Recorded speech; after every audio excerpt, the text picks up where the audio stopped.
will introduce you to the way of life that members of BCBP are proud of and advocates. Brothers and sisters, our speaker for this topic tonight has been with the BCBP since 1994. So, sayon ra i-compute, no? Kay oras 94 o 24, so 30 years. No? Di na kita masayo. So, our speaker tonight is married to Ate Edna, and they have been blessed with wonderful and beautiful children and grandchildren. Former chapter head and RCD of the Mandawi chapter. One of our very dedicated and passionate senior leaders. Please help me welcome our Kuya Hector Hina.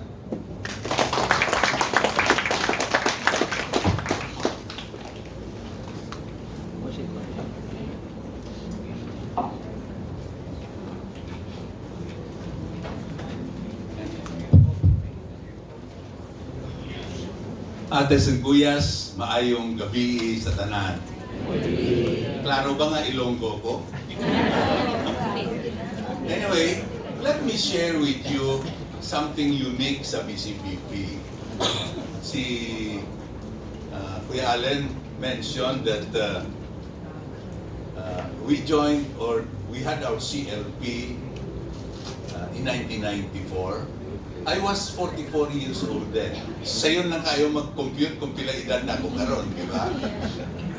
Anyway, I recall, dili di pang hadlok sa inyo because it will not happen again. When we finished the top BCBP way of life, no, we were asked to start another CLP. Kami ang discussion group leader. At katong mga participant. Because we were just starting that time, so gamay pa lang yun. And then, CLP2 dayon, can you imagine at your stage, nga gamay pa lang yun ang inyong naibawaan sa about the BCBP. Nya, sultihan ka na, Kuya Hector, mag-discussion group leader ka, kay magsugod na punta uguan. So actually, kami nahadlok may kay, wala pa mang may kahibalo kung, but you know, trusting our leaders, no, during that time, sabi niya, you know, I recall what they said, whom the Lord calls to service, He empowers. And true enough, no?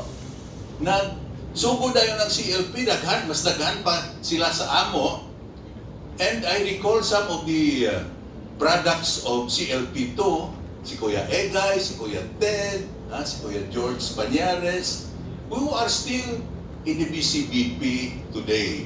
No? In fact, many of you who are regular members of Mandawi will attest na we are practically present in all our activities. No? So there must be something in the BCBP that has made us stay. And this is one of the things that I'm going to share with you tonight. No? Ang talk na ko is entering the BCBP way of life. I'm sure in your group discussions, chika-chika diha, naginay nangutana nga, ano may tabo na to after the CLP? No? Ano may direksyon na to, ani? Kaning, is this the end of the program? After this, we go back to our regular lives. You know, we have something more beautiful to offer you, and that's to be part and parcel of community. Offhand, you know, we're living in a very, very difficult world today, and we need people who can support us, especially in times of distress, in times of challenges, in times of sickness, in times of doubt. And you can only find this either in the family or in community. Ang atong mga pamilya karon bungkag-bungkag naman. For example, kami ni Edna, We don't have family here in Cebu. Kaya ako taga Iloilo, siya taga Daet. So, ang among mga pamilya dito sa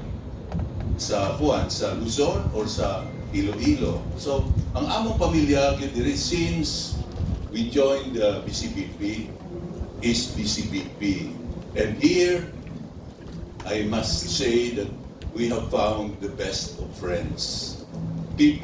Friends whom I can call any time of the day, whether for good news or difficult news. Any time of the day, isang gabi, and I have found this year. Basi mag-share na ko, hindi na ko mag-diretso na ko sa akong talk. No? Entering the BCBP way of life. No? Uy, indot makayon. Murag pili man na ako, kuhan, ate, slide. Idugangan na siguro. Simple na itong akong slide actually because it was nasuko man sa akong anak si Michael na ayaw na ng daghan burluloy pa. Kanang diretso na yun kaya di ka man bagay na may mga burluloy. Diretso na lang yun. Anyway, thank you very much Ate Jo for that. No? Uy, gabasa ko man og Biblia. Anyway, entering the BCBP way of life. Like I said, nangutana mo, ano'y may tabo after the CLP? No? What are the next steps to be taken on the way to become a BCBP member? Mao mo ginay giisgutan sukat pa sa talk number 1 nga ang tumong ani, and hopefully we are correct and you are also are on the same mind, na you will be active members of the BCBP after this. It is our prayer na naka-invest na good mo pila naka-simana, buwan na, di ba? And hopefully you can really make the most out of this investment in your time and in your, especially in the beginning of your relationship with the Lord. Okay? So, kaning akong talk will answer basically these two questions. The first will deal with BCBP life and mission in general. And the second part deals with the BCBP formation program, which we will discuss lengthily para makaibalo mo o what you're going into. Maayo ng in any of the major life's decisions, you make a decision or an acceptance with full knowledge of what you're going through. Diba? Sige, part 1, entering the vision and mission of the BCBP. As a history, the BCBP started sometime in the 80s. When I think about a dozen business people came together with our first spiritual director, Father Herb Snyder, in Makati, and started a regular breakfast among them. And eventually it developed into, somebody standing up and talking about his relationship with the Lord. And that's the beginning of the BCBP breakfast. Eventually, na-appeal na natural ang mga ate kay, you are a big part of community life. I tell you, without the ates, we will not function well here in Mandaue. Okay? So, the BCBP mission and vision is basically to win the marketplace for Christ.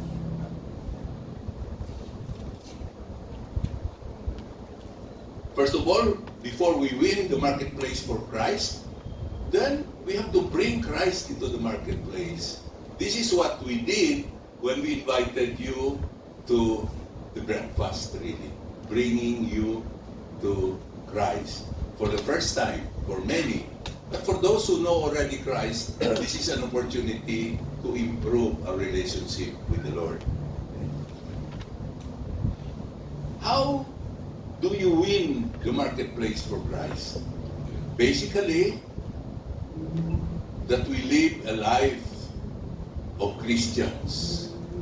This is how people will see us as BCBP members, that we live a godly life, a Christian life, and a life that shows that we have dedicated our lives to our Lord Jesus Christ. The BCBP is a missionary organization. So I'm sure you have experienced this because we have been asking you to invite some of your friends, family members, and colleagues, no, mga barkada ninyo, so that they can also experience what you're experiencing here in the BCBP. The BCBP is a community of disciples. When we say, if you recall scriptures in the life of Jesus, actually the disciples were the first, maybe the first community of disciples, that the Lord formed them, who then accepted Jesus as their Lord and Savior. Of course, we know that, they were very, very simple men, mainly fishermen, but they were transformed and formed by the Holy Spirit and God's Word into people that the Lord can use for the transformation of our business milieu. This is also our call sa BCBP. How about community? No? The members of the BCBP have banded together to form a community of life and mission. And they make available to the Lord all their joint resources, especially our resource on time. Nindot on time ka na magsuroy-suroy karong Sabado sa gabi o yung sa barkada, di ba? But you have dedicated this resource of time to join the CLP session and learn more about God. BCBP members know that they need and support and encourage each other in order to be faithful and committed to the work of the Lord in the marketplace. This is also what we do. Like I said, we group together so that we can encourage one another in our walk with God. Now let's go to the BCBP community way of life. There is no community possible without participating faithfully and in a committed way in that community's way of life and mission. That's the reason actually why you can find me in all BCBP activities. No exception. This means making time available and supporting life and mission of the community, also with our financial resources. The reality that all of us are busy, really, di ba? We have our family to attend to, work, other commitments, civic clubs for many, other religious groups for many.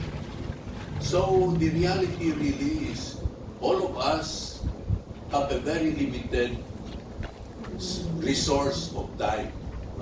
But if we allocate or dedicate that small portion of our week to the Lord, then that's one of the best investments that you can do for your life.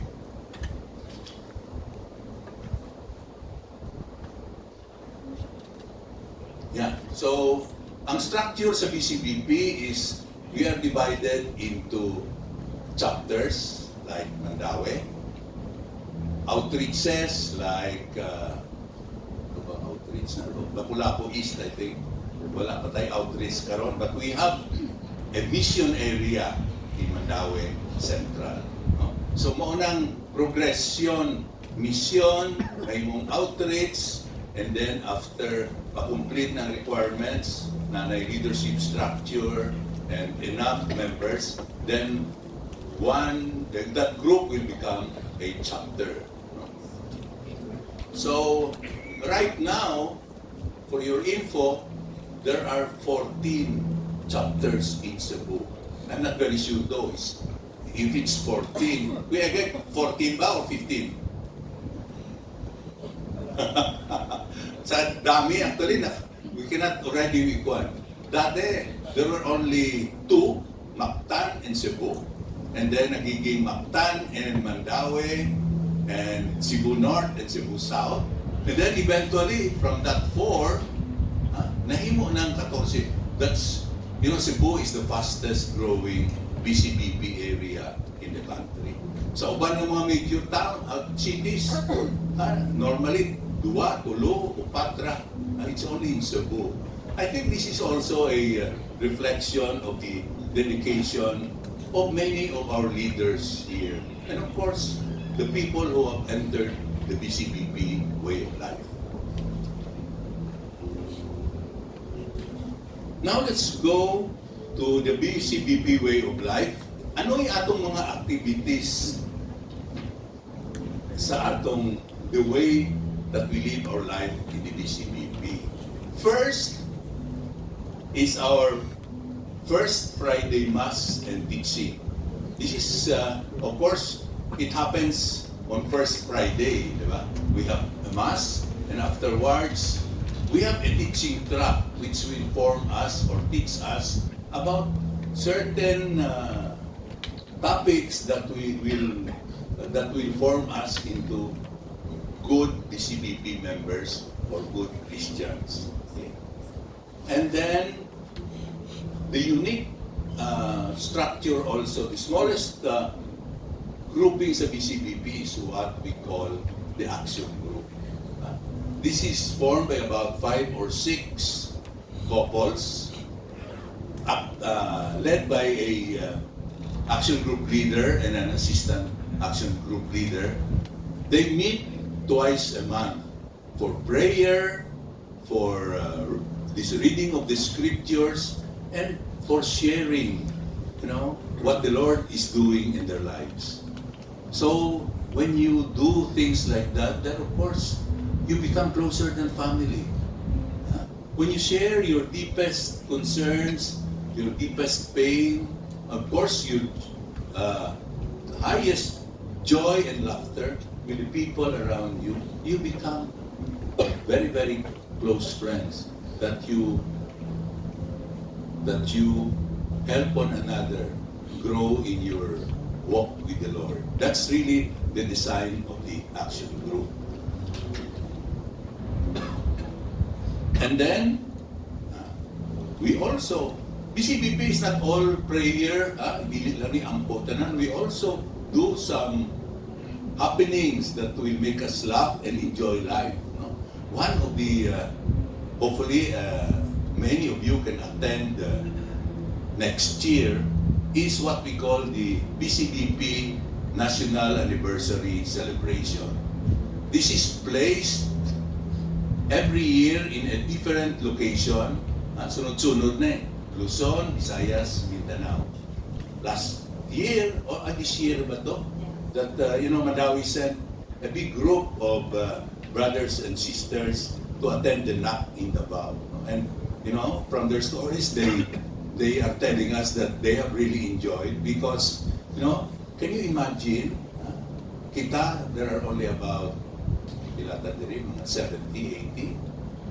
Can you imagine 4,000 to 5,000 people praising together and singing and worshiping the Lord? It's really a beautiful feeling. And it is my prayer that many of you can attend also what we call the NAC in the future. At least, Digo, kung time na ko. Okay? Other gatherings and events, like I said, we also know how to enjoy life. We have family events here in BCBP. We have retreats to form us, to give us time to reflect. We also have action group excursions if you can arrange it, unit fellowships, and we have also sports activities for our health, and a lot of things that, balance our life. Dili lang ni ampo tanan kay pare man ani kung sige lang daw ampo. No? But like I said, you really have to balance things so that we grow in a balanced way with our relationship with the Lord and our relationship with one another. The next activity is the breakfast. Like I said earlier, this started as a men's breakfast. Walay labot ang mga ate sa una, sa first few breakfast. And then, of course, they realized that how can, for example, all men lang? Because we cannot also separate ourselves from our spouses, di ba? So, they began to form, and invite the wives to join. And of course, it became a joint breakfast where a husband and a wife can share. So, for those of you na wala pa maka-attend o breakfast, please join us one Saturday. But I'm sure a majority of you have already joined the breakfast and witnessed what it does to our community and in our work of being missionaries in the marketplace. We also have, like I said, mission areas and of course outreaches, di ba? I also recall, in fact, this is one of the things that we always encourage. We were only 2 years when we began the mission in Ormoc. So, again, we were at a loss to what is this all about? Because, we were new in the community. But again, knowing the wisdom and the encouragement of our leaders, we did. And in 3 years' time, Ormoc also became a chapter. Now there are 4 chapters in Ormoc. So that's how they have also grown. And like I said, we have the Mandawi Central Mission. Hopefully, some of you can serve in that mission after the CLP, either as intercessory members or greeters or whatever, support team, so that you can have the advantage of also experiencing work in the mission area. Okay. How do one become a BCPP member? First of all, of course, you become a member by completing your Christian Life program. Hapit na mo, 2/3 na or 3/4 na ba? Hapit na because after this, culture talks na lang and then commitment day na nato. Diba? Hapit na, So, it's also, I'd like to mention that it is by the gift of the Spirit that you are still here, actually. Yeah, because, like I said, sa'yo lang itaw, rason nga, na ako'y barkada, lami ra ba itong ilang giprepara ng pagkaon, ang inom, and everything. But why have you, have you decided nga, magbalik-balik diri every Saturday? This is really, the Lord touching your heart na, magbalik-balik dito because this is one of the ways that you can be nearer me and we have a personal relationship with each other.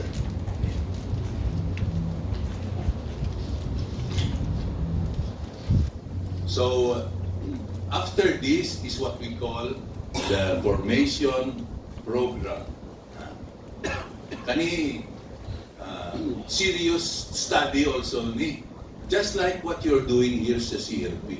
Basically, the same sequence, the same rhythm, attendance, reflection, ampo, and how you live this in your personal life. Okay? The new members, after, for example, you have committed to be members of the BCBP information, you will be trained on how to live as a member and how to participate in our mission. So we will guide you, especially, hopefully, your discussion group leaders now will also be your action group leaders, and they will guide you on how to be regular members. Now let's go to the BCBP formation program.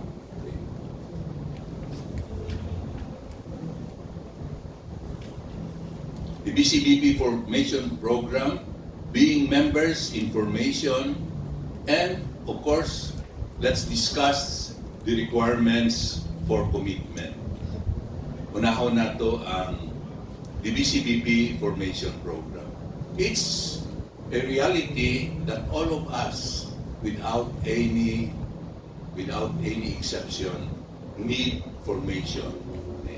But especially at the beginning of our life of discipleship in the BCBP, we need formation until we become mature BCBP members. When I say mature, you have your regular prayer time already, your regular scripture reading, your regular attendance to BCBP activities, especially in our action group and in the other activities of the community. In character formation, Proverbs 6 states, "For the commandment is a lamp, and the teaching a light, and the fruits of discipline are the way of life." Proverbs 5 adds, "They die for lack of discipline, and because of their great folly, they are lost." You know, we are taught by these scripture readings that it is a great blessing to be taught by God. You know, that's a great realization that we should have. It's not actually the leaders that are teaching you, but it's God through the Holy Spirit who are teaching you if you're open to be teachable.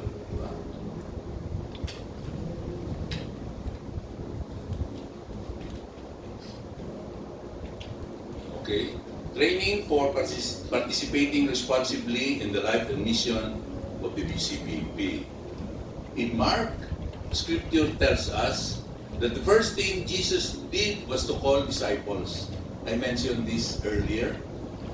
He called them to follow Him and promised to make them fishers of men. When you invite somebody to join the breakfast, then you become an apostle, a fisher of men. Now, an overview of the BCBP training program. Okay. First is the BCLP. I don't have to belabor this because you have a very, very good idea already of what the Christian Life program is all about. Okay. Because you're almost done with this, no? And then we have 4 formation talks. First talk is free to follow the Lord weekend. Ang free to follow the Lord weekend will guide you on how to use your time, also your resources. These are practical talks really. You know, how to make a budget and how to resist the temptations of the world, especially the temptation of sin. So after that free to follow weekend, diba normally Saturday and Sunday ni nato himuon or depende, no? But after this, you will be asked to discuss about the free to follow weekend in your action group meetings. You discuss about budgeting, you discuss about prioritizing your time, and of course, discuss about how we can resist the sins that we are confronted with. The second is, again, another, after 2 months of reflecting and praying about the Follow the Lord weekend, we have the BCBP Christians in Business Retreat, or what we call the BCBR. Here, we're taught to be how to become Christian businessmen and professionals. What we can do so that we can mold ourselves into being Christian. You know, the way we conduct business, we follow our advocacy of be honest in our dealings, and especially on how we relate to the people around us. Employees, employers, bosses, and all the people around us. No? Again, this will be followed by 2 months of prayer and reflection and discussion.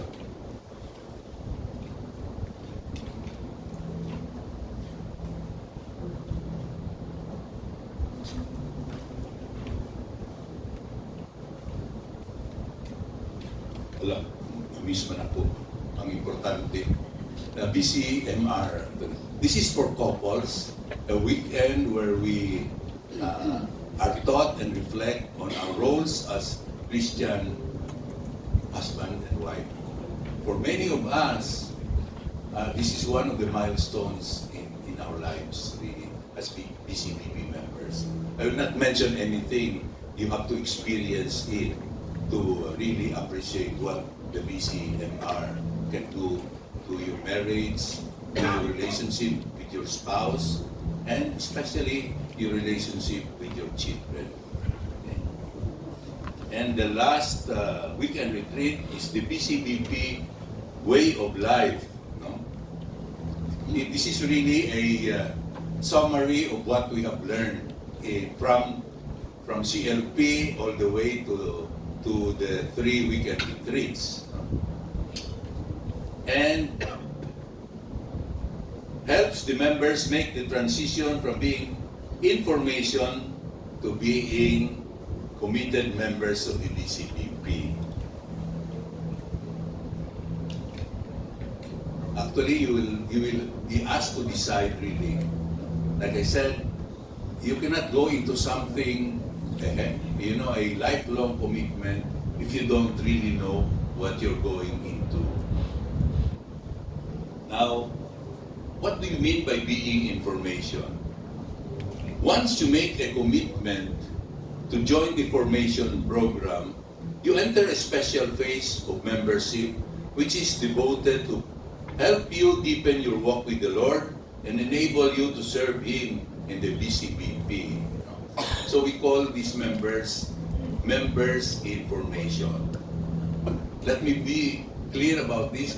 You have full membership in the BCBP, but we are just doing this description so that we can segregate the people who are still in formation, and we can really focus on forming them into good BCBP members. Okay. During the membership information is a time for great discernment. Again, this is something that when you discern, you present yourself to the Lord, and Lord, is the BCBP really the community that you would want me to join? You have to really ask yourself, because, like I said, this is a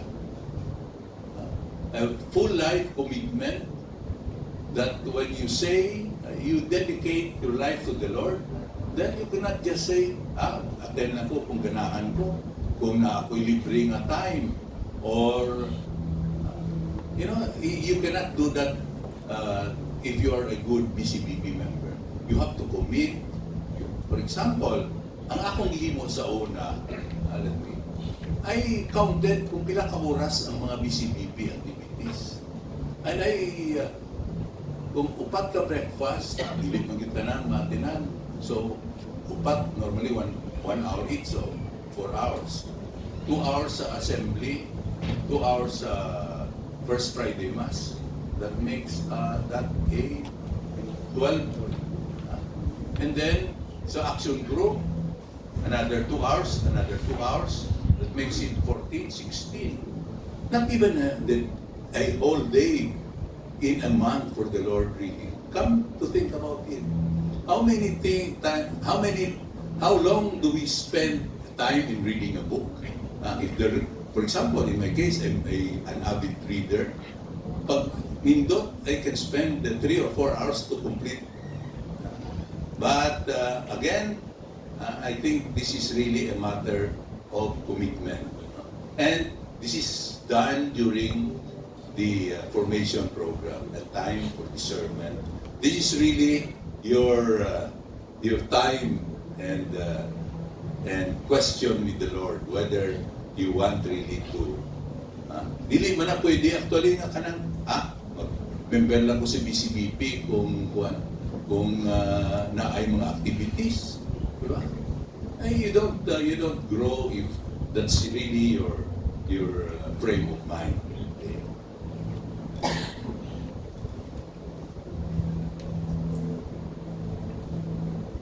Ang importante sa that I'd like to mention again, this is a special grace by the Lord for you to make a commitment to something like this. But like I said, I made that commitment 30 years ago, and I have lived that commitment, and it has done wonders in my personal life, in my relationship with the Lord, even my career. I knew how to contrast between what is good and what is evil in my career and in my work, especially when the Lord granted me my own business. I mean, these are the things that you learn when you are in formation and in a community that will guide you. And then, of course, the BCBP realizes that the Lord gives grace in different measures to different people. Maayo kaayo mag-develop og mga program sa computer, naasay daghan kaayo og maayo kaayo maghatag og talk, naasay daghan nga dili mag-upgrade sa ilang baba bisan unsaon nimo initially. But I tell you, there were so many of us who can barely stand in front of the crowd in 1994, 1995. But now, because of their exposure to BCBP, have become very, very, very good speakers. This is how the Lord gives those who are near to Him. Okay? So, in conclusion, pwede na ko, di ba? The time of formation is a time of great grace from the Lord. You will be helped to grow as persons, spouses, parents, business people, friends, and members of the BCBP. You will learn how to follow the Lord in joy and peace. You learn how to follow the Lord in joy and peace. Dili ta pwede nga Kristiyano ta, nasunod ta sa Ginoo, magsigil lang ta umugot, di ba? You really have to exude that peace that only the Lord can give you. One great help for us during this time will be your action group leader. Some of them may have lesser status in life than you. That's a reality. But then they're there to help and love you, to guide you to the best of their ability. So be open to them, be receptive of what they are telling you or teaching you, and this way they can maximize their presence in your life. It will also help you live in your daily life, really, by sharing what the Lord has done in His own or her own life. Your action group will support you on your journey with prayer and journeying at your side. I explained to you what the action group is about earlier, diba? This is the smallest unit But this is also the grouping where you will grow closest to people. And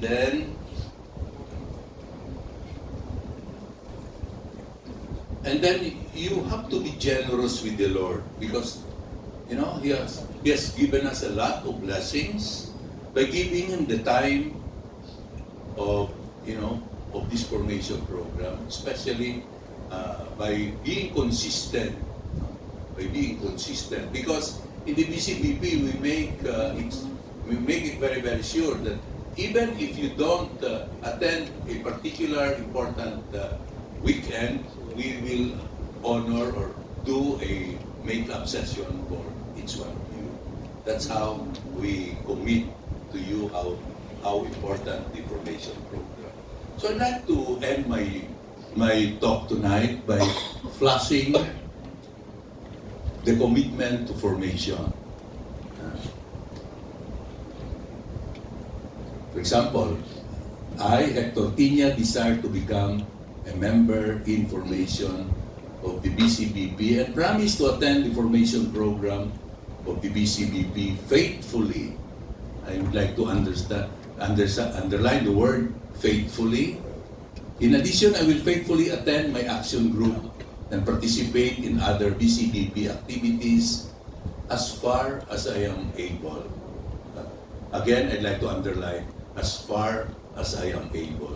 Of course, when your livelihood dictates that you cannot attend, una akong ginatong-atong livelihood, di ba? Being practical, I'll make myself available for service as far as the concrete circumstances in my family and professional life permit, and contribute financially to the BCBP's life and mission. So you really have to think very, very well that during the formation program, if you can meet these requirements, then of course you entrust yourself to the Lord by adding your signature to that, and really also putting the date that you made that commitment.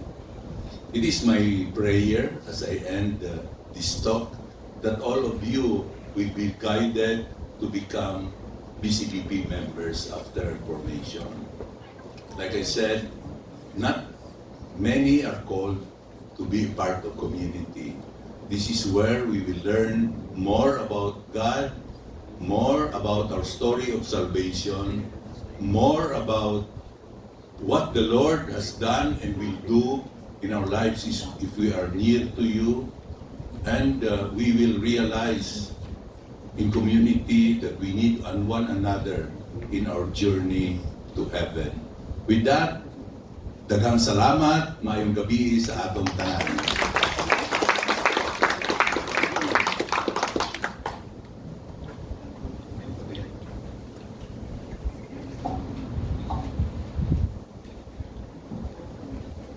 Thank you, Kuya Hector, for that very inspiring and learning experience.